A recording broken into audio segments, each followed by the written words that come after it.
Bismillahirrahmanirrahim. Assalamualaikum warahmatullahi wabarakatuh. Alhamdulillahirabbil alamin wa bihi nasta'inu ala umur dunya waddin wassalatu wassalamu ala asrofil anbiya'i wal mursalin wa ala alihi wa sahbihi ajma'in. Amma ba'd. Perkenalkan, nama saya Munafatul Nur Azizah dari jurusan Manajemen Pendidikan Islam. Di sini saya akan sedikit menjelaskan tentang indahnya kesederhanaan dan menyantuni duafa dalam Quran surah Al-Qasas ayat 79 sampai 82 yang berbunyi, A'udzubillahi minasyaitonir rajim. فخرج على قومه في زينته قال الذين يريدون الحياة الدنيا يا ليت لنا مثل ما أوتي قارون إنه لذو حظ عظيم وقال الذين أوتوا العلم ويلكم ثواب الله خير لمن آمن وعمل صالحا ولا يلقاها إلا الصابرون فخسفنا به وبداره الأرض وما كان له فئة ينصرونه من دون الله وما كان من المنتصرين وأصبح الذين تمنوا مكانه بالأمس يقولون أن الله يبسط الرزق لمن يشاء من عباده ويقدر إلا لولا آمن الله علينا لخسف بنا وكأنه لا يفلح الكافرون. Dalam ayat tersebut dijelaskan Allah Subhanahu wa taala menceritakan bahwa suatu hari Qarun keluar memamerkan kepada kaumnya segala kemewahan dan perhiasan yang dimilikinya, termasuk iringan kendaraan, pakaian yang gemerlap, serta para pelayan dan para pembantu terdekatnya.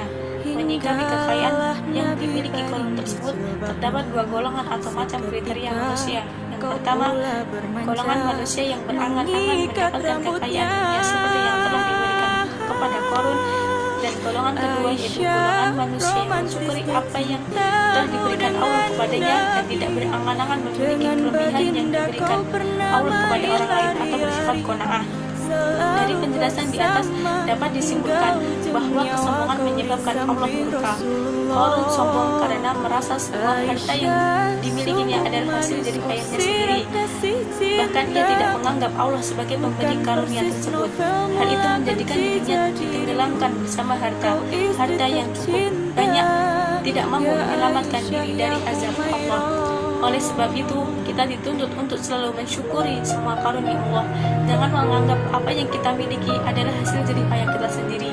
Sungguh tidak beruntung orang-orang yang mengingkari nikmat Allah. Yang selanjutnya yaitu Quran surah Al-Isra ayat 26 yang berbunyi, A'udzubillahi minasyaitonir rajim wa atidil qurba haqqahu wal miskina wa binas sabil wa la tudabbir tadbira. Dalam surah Al-Isra ayat 26 tersebut berisi perintah untuk berbuat baik kepada kerabat yang dekat dan memberikan haknya, di mana dilanjutkan untuk memberikannya kepada fakir, miskin, serta orang-orang yang dalam perjalanan atau yang memerlukan pertolongan agar bisa sampai dengan tujuannya dengan kemampuan yang kita miliki.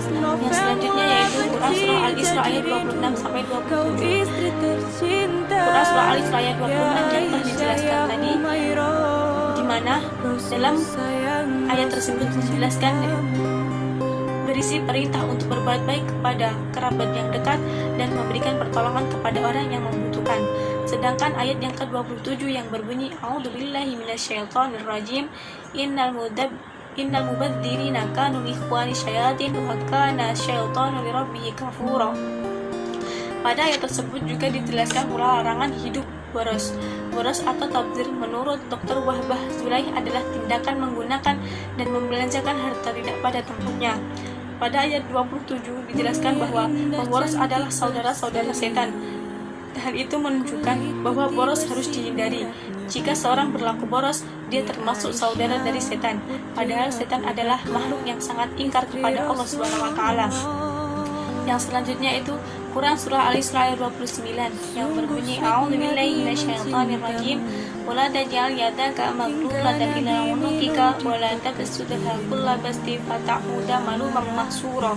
Pada ayat 29 Allah memerintahkan kepada hambanya agar bersikap ekonomis dalam kehidupan, yakni tidak terlalu kikir dan juga melarang sifat berlebihan. Kikir bermakna menahan harta karena takut berkurang, selalu menolak orang yang meminta, serta tidak pernah sekalipun memberikan sesuatu kepada seseorang. Dalam ayat ini Allah menggambarkan orang yang kikir seperti orang yang tangannya terikat dan terbelenggu di lehernya sehingga tidak dapat berbuat apa-apa. Yang selanjutnya yaitu Quran surah Al-Isra ayat 29 sampai 30. Dalam Quran surah Al-Isra ayat 29 yang telah dijelaskan tadi, yang dalam ayat tersebut berisi Allah menggambarkan orang yang kikir seperti orang yang tangannya terikat dan terbelenggu di lehernya sendiri sehingga tidak dapat berbuat apa-apa. Sedangkan dalam ayat 30 yang berbunyi A'udzubillahi minasyaitonirrajim, inna rabbaka yabsutur rizqa liman yasha wa yaqdiru innahu kana bi'ibadihi khabiran basira. Dalam ayat tersebut menyebutkan bahwa Allah adalah Tuhan yang maha memberikan rezeki dan maha menyempitkan. Dia pula lah yang mengatur rezeki makhluknya menurut apa yang dia kehendaki. Untuk itu, dia menjadikan kaya orang yang dia sukai dan menjadikan miskin orang yang dia kehendaki. Karena di dalamnya terkandung hikmah yang hanya Allah sendirilah yang mengetahuinya. Karena itulah dalam ayat selanjutnya disebutkan dalam firman-Nya yang artinya sesungguhnya Dia maha mengetahui lagi melihat akan hamba-hambanya. Selanjutnya yaitu Quran surah Al-Baqarah ayat 177 yang berbunyi A'udzubillahi minasyaitonirrajim, laisa birra an tuwallu wujuhakum qibalal masyriqi wal maghribi walakinnal birra man amana billahi wal yawmil akhir wal malaikati wan nabiyyi wal kitabi wan nabiyyina wa atal mala ala hubbihi dawil qurba wal yatama wal masakin wa manas sabil wastailina wa furriqab wa aqamas shalah wa ataz zakah wal mufuna bi ahdihim idza ahadu was-sabirina fi ba'sa'i wad dharra'i wa khina ba'sa ulaika alladziina shadaqu wa ulaika humul muttaqun. Dalam ayat tersebut menjelaskan tentang kebajikan yang dapat mengantarkan manusia kepada Allah Subhanahu wa taala. Yang pertama yaitu mengimani rukun iman. Dalam hal ini, iman kepada Allah menyebabkan manusia merasa bahwa segala gerak-geriknya selalu diawasi dan diketahui Allah, tidak hanya perkataan dan perbuatan yang tampak. Hati dan pikiran manusia pun dapat diketahui penuhnya. Yang kedua yaitu memberikan harta yang ia cintai, di mana orang yang beriman dan bertakwa akan mengutamakan kepentingan orang lain di samping kepentingan pribadinya. Yang selanjutnya yang poin ketiga yaitu mendirikan sholat. Pada yang mendirikan sholat berarti melaksanakan sholat tepat pada waktunya dengan khusyuk dan tumakninah, lengkap dengan rukun, syarat dan sunahnya. Poin yang keempat yaitu menunaikan zakat. Zakat merupakan pembersih harta. Zakat merupakan pajak yang dibungut dalam masyarakat Islam dan telah diwajibkan Allah pada harta para orang kaya dan orang-orang tertentu menurut agama Islam. Poin yang kelima yaitu menepati janji. Menepati janji termasuk salah satu tanda keimanan dan kebaikan yang utama. Hal itu juga menjadi keharusan untuk mewujudkan ketentraman dan kepercayaan dalam pergaulan hidup dan hubungan perseorangan, hubungan jamaah dan hubungan rakyat dengan negara. Dan poin yang terakhir yaitu sabar. Kunci membina iman dan kebaikan adalah kesabaran. Orang yang sabar adalah orang yang tabah, mampu menahan diri dan sanggup berjuang dalam kesempitan, penderitaan maupun dalam suasana perang. Sudah sepantasnya bagi suatu umat menerima tugas besar untuk menegakkan keadilan dan menegakkan perbaikan di muka bumi ini. Siap sedia menanggung segala penderitaan dan kesulitan dengan tabah dan selanjutnya yaitu hadis tentang pola hidup sederhana yang berbunyi anna Rasulullah sallallahu alaihi wasallam marra bisa wa yatawaddu faqala hadha israf faqala afidu il israf faqala na'am wa inna ta'ala nahjar. Dalam hadis di atas menjelaskan bahwa kita dilarang melakukan pemborosan dalam segala hal. Hadis tersebut mengungkapkan tentang larangan pemborosan ketika berwudu meskipun berada di tepi sungai yang mengalir. Dalam hal ibadah saja kita dilarang untuk melakukan pemborosan, apalagi dalam hal-hal lain seperti uang dan waktu. Seharusnya kita memberikan sebagian harta kita untuk bersedekah kepada orang-orang yang kurang mampu, bermanfaat dan membawa berkah. Dan yang selanjutnya yaitu hadis tentang menyantuni khulafa yang berbunyi Al-Hakim bin Hizam radhiyallahu anhu an-Nabi sallallahu alaihi wasallam qala ya Rasulullah ya Rasulullah fabada'i man sadaqah inna wa man yasta'fif wa man yasta'fif Ada beberapa hal yang dapat disimpulkan dari hadis Rasulullah SAW di atas. Yang pertama, menjelaskan bahwa derajat orang yang memberi lebih tinggi dari orang yang meminta, baik di dunia maupun di akhirat.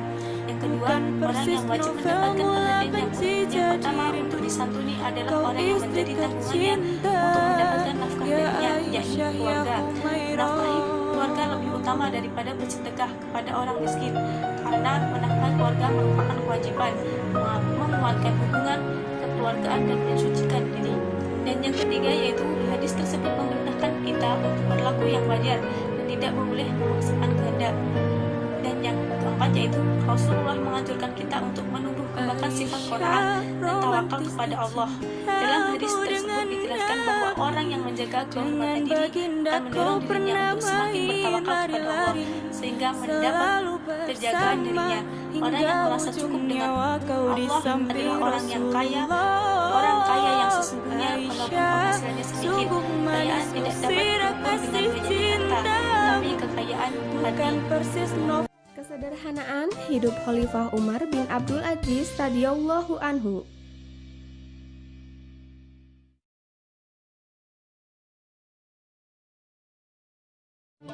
Umar bin Abdul Aziz berasal dari keluarga bangsawan yang kaya raya dan berkuasa. Namun, Umar yang masih hidup muda sangat sederhana. Hal ini sangat berbeda dengan saudara-saudaranya yang lain yang hidup dalam kemewahan.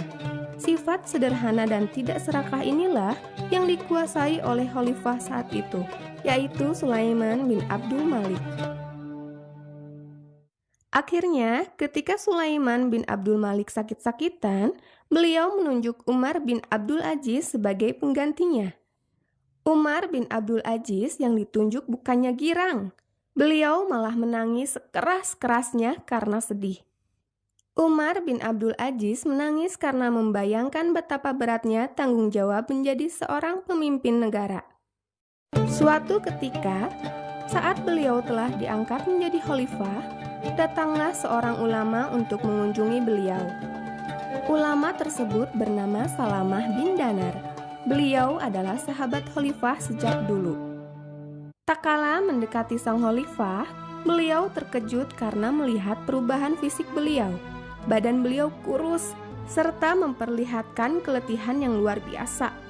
Akhirnya, Salamah bertanya kepada Khalifah Umar bin Abdul Aziz, "Mengapa badan Anda menjadi sedemikian rupa, wahai Khalifah? Bukankah dulu wajah Anda tampan dan kulit Anda halus?"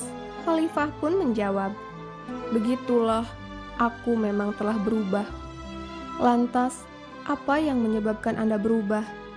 Padahal Anda menguasai seluruh kekayaan dan Anda adalah seorang pemimpin bagi umat Islam," tanya Salamah lagi. Mendengar pernyataan itu, tiba-tiba saja Khalifah Umar menangis. "Ingatkah Anda tentang suatu hadis dari Nabi kita yang pernah Anda bacakan kepadaku sewaktu di Madinah, wahai Abu Azim?" Ujar Khalifah Umar, "Saya telah menyampaikan banyak hadis, wahai Khalifah. Hadis manakah yang Anda maksud?" tanya Salamah. "Hadis yang diriwayatkan oleh Abu Hurairah," jawab Khalifah Umar. "Benar, aku masih mengingatnya. Bunyinya begini. Saya telah mendengar Abu Hurairah radhiyallahu anhu berkata, aku mendengar Rasulullah Shallallahu alaihi wasallam bersabda, sesungguhnya di hadapan kalian terhampar rintangan yang terjal, sangat berbahaya. Tidak ada yang mampu melewatinya dengan selamat kecuali orang yang kuat," jawab Salamah. Mendengar hal tersebut, makin keraslah tangisan sang khalifah. "Apakah Anda sudi menegurku, wahai Abu Azim? Bila aku berhela-hela dalam mendekati rintangan yang terjal tersebut sehingga aku dapat melewatinya, karena aku khawatir jika aku tidak akan berhasil," tanya sang khalifah lagi. Salamah pun menganggukkan kepalanya sambil tersenyum karena keluhuran akhlak pemimpinnya. Pada saat lain di waktu malam, Khalifah Umar bin Abdul Aziz sedang bekerja larut malam di kantornya. Tiba-tiba, pintunya diketuk orang dari luar dan terdengar ucapan salam. Khalifah pun membalas ucapan salam tersebut lalu mempersilahkan orang tersebut masuk. Ternyata yang datang adalah salah seorang putranya. "Wahai anakku tercinta, Ada keperluan apa malam-malam begini? Tanya Khalifah. Wahai ayah, aku datang ingin mendiskusikan suatu urusan denganmu. Jawab putranya.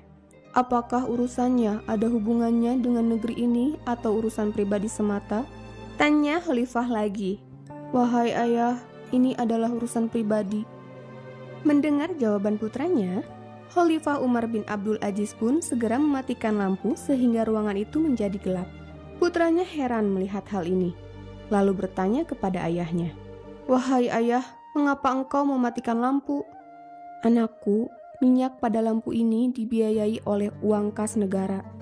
Jika aku menggunakannya untuk keperluanku pribadi, aku khawatir di hari kiamat nanti rakyatku akan menuntutku akan lampu ini. Terkejutlah sang anak mendengar jawaban ayahnya. Khalifah Umar bin Abdul Aziz yang adil tidak mau sedikit pun menggunakan harta yang bukan miliknya untuk keperluan pribadinya, karena beliau sangat takut akan pertanggungjawabannya kelak di akhirat. Adapun dalam masa pemerintahan beliau, umat Islam mengalami masa keemasan. Rakyat hidup makmur dan sejahtera. Sampai-sampai Baitul Mal negara kesulitan mencari fakir miskin untuk disantuni. Ini adalah buah dari akhlak beliau sebagai khalifah yang melaksanakan amanah dengan sebaik-baiknya. Sekian materi yang dapat saya